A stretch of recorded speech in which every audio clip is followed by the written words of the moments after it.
Wala ka bang napapansin sa iyong mga kapaligiran?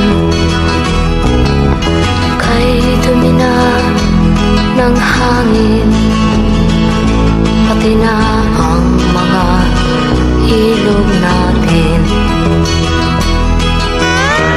Hindi na masama ang pag-unlad at malayo-layo na rin ang ating narating. Ngunit masdan mo ang tubig sa dagat, dati kulay asul, ngayon'y naging itim.